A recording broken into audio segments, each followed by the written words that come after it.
Okay. What's up, everybody? Good morning. Welcome to a Friday edition of Morning Scone presented by Brock. This will be a take two. Thank you for your patience. If you're just joining us here, we had started the show. We were about a minute into the show when somebody, Go this way. hey, come here. Go this way. Go this way. You come say that, Joe? No, Okay. Leo. Okay. Wait.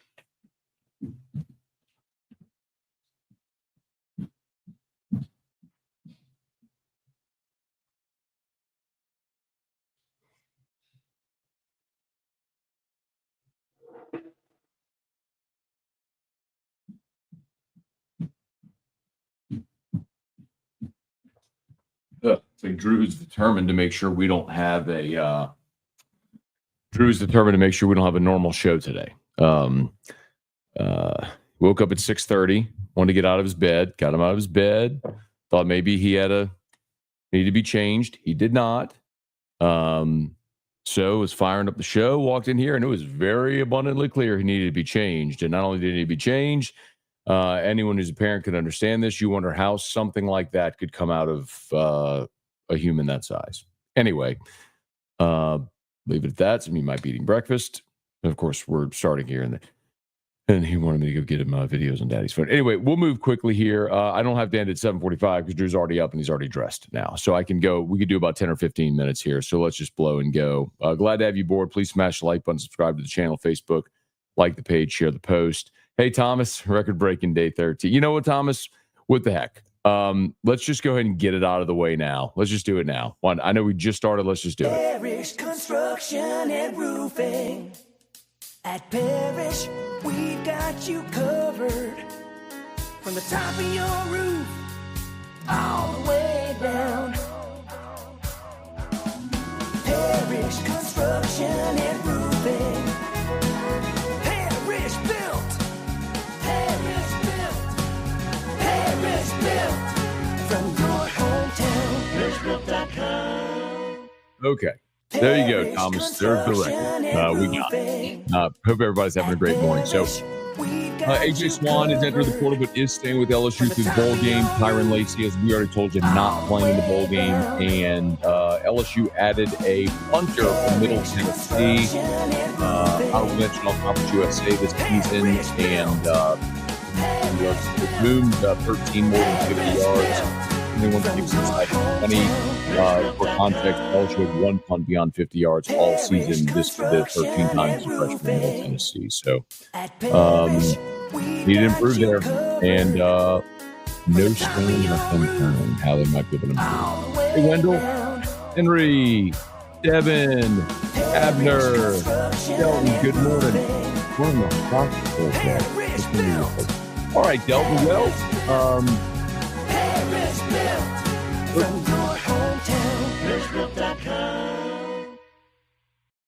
sorry, had it looped. My bad. Had it looped. Unintentional.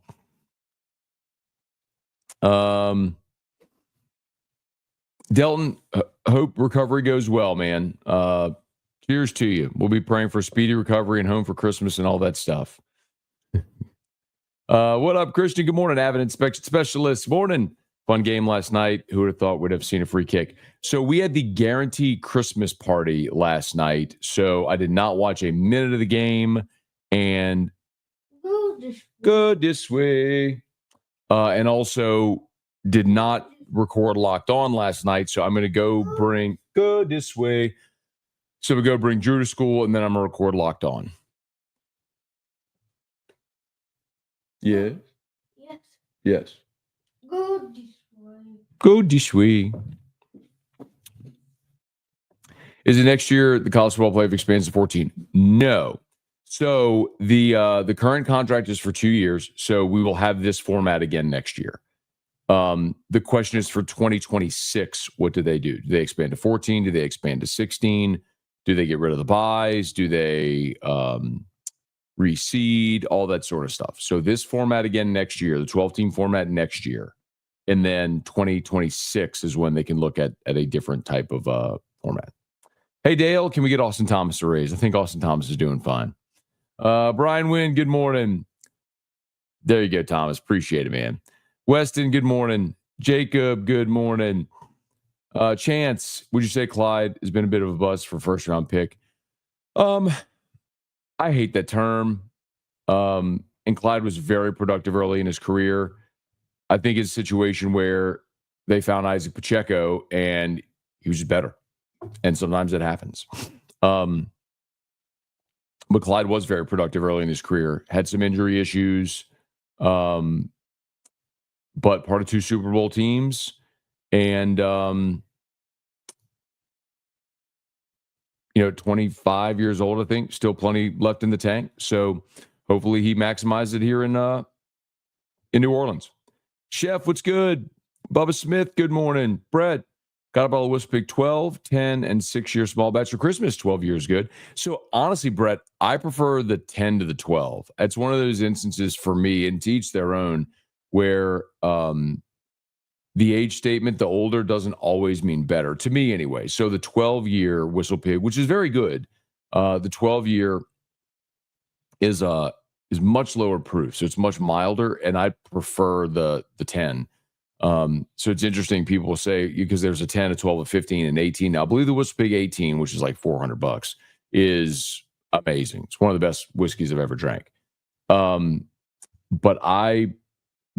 the price scale, when you go from the 10-year, the 12-year to the 15-year, it's one of those where I believe the 10-year, like the 12 and the 15, aren't worth it for the dramatic increase of the price. But if someone gifted them to you, that's awesome. It was all. Don't get me wrong; they're all good. I mean, and it's just a matter of preference. But for me, I prefer the 10.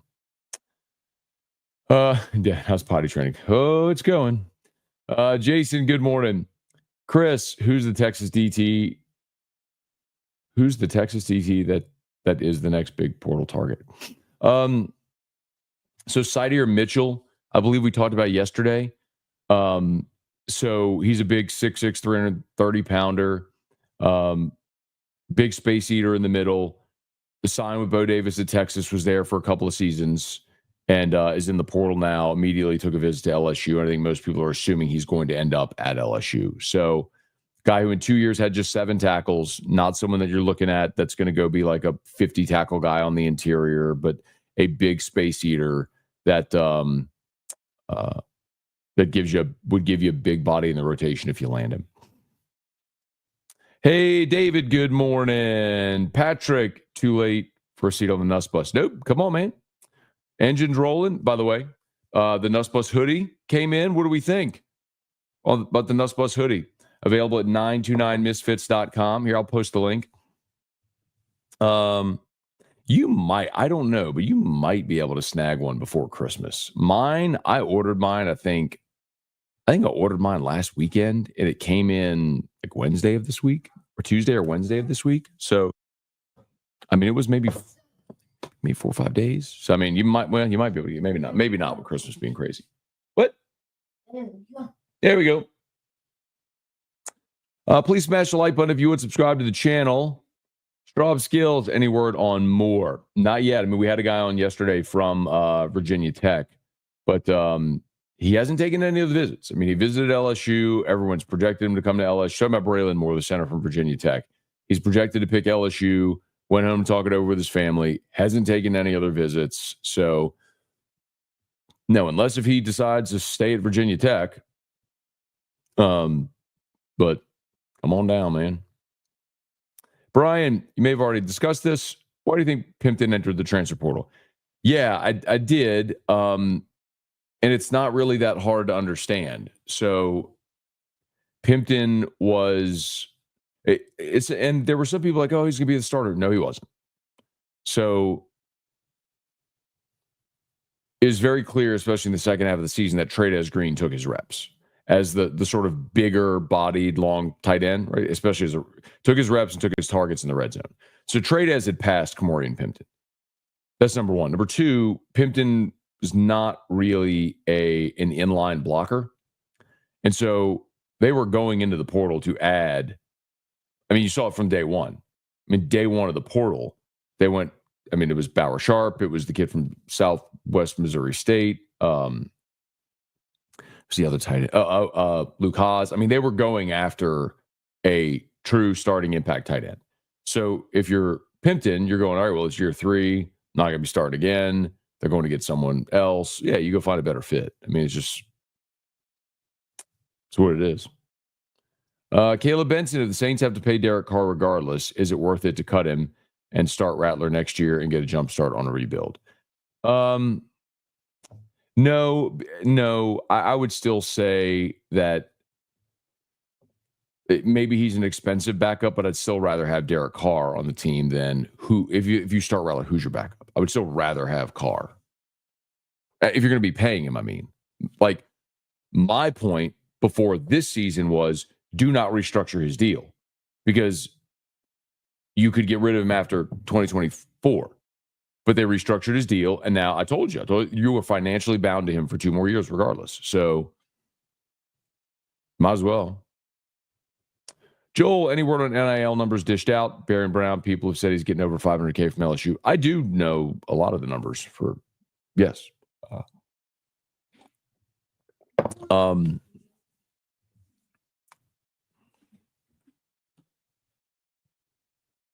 Go this way. I'll tell you very candidly that there are some people associated with LSU that would rather me not give out the NIL numbers. And I have them and I know them. And the reason I think is because it's the same reason why they didn't want to pay Dominic Williams, defensive tackle from Oklahoma a year ago.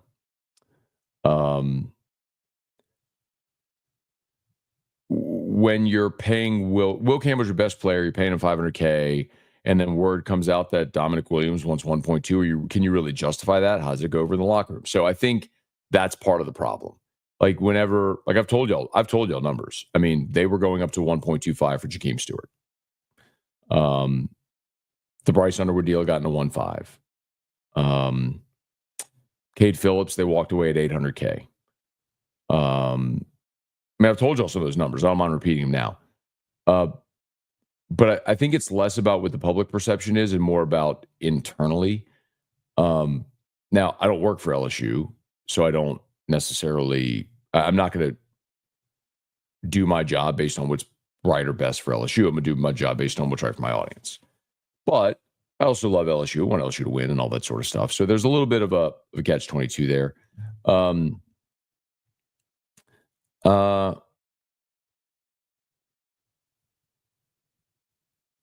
Yes, Barry and Brown got a very nice NIL deal. So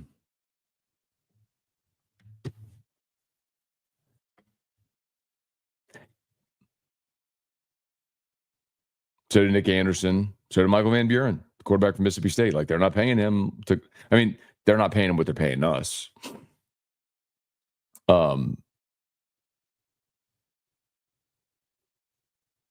But what I will tell you, Joel, maybe what I'm comfortable saying, Joel, is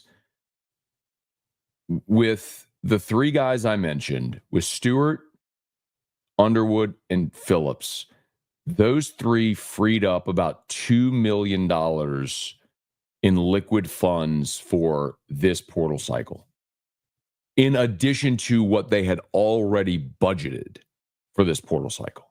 So, like, I think I've explained this to y'all before. Like, they have a spreadsheet, and it is like the total budget. Talk for rev share now for the 2025 roster. Okay, they have that rev share number, and then that pie is broken down by position. So, what percentage of the pie is quarterback? What percentage of the pie is offensive line? So on, or interior offensive line and tackle, and then it's broken down by player. So there's a dollar amount for the rev share, which is about $13 million associated with every, like, blah, blah, blah. So the whole thing's allocated. So they knew, and in that, they already had funds, let's say $500,000 for a premier tight end, something like that. Okay, just hypothetically. Okay. Well, in addition to what they had allocated, they were able to add $2 million worth of funds when they walked away from those three. And that's allowed them to go be even more aggressive in this portal. So I ask you again, go back 2 weeks to signing day, 16 days ago.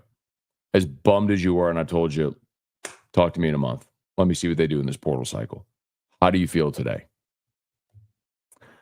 Okay. My apologies, y'all. It is late. We got to get going. I just went right to the bottom. Indiana. Steven, I'm excited about this game tonight, man. Indiana, Notre Dame, under the lights in South Bend, the place I've seen a lot of games in that stadium. I know my brother will be cheering hard for the Irish. He's a Notre Dame alum. I actually think Indiana is the underdog is the road team with the best team to win. Tennessee, I think Tennessee's defense is going to play great. I just think Tennessee's offense starting slow has been kind of a chronic problem for them this year. I think Indiana defensively has a really good shot of limiting Notre Dame, who are down a couple offensive linemen and don't throw the ball very well. There's one team all year that forced Notre Dame to throw, and it was Northern Iowa, and they beat them. Northern Illinois, excuse me, and they beat them. So I think Notre Dame is very, very much on upset alert tonight. We'll see. We'll see.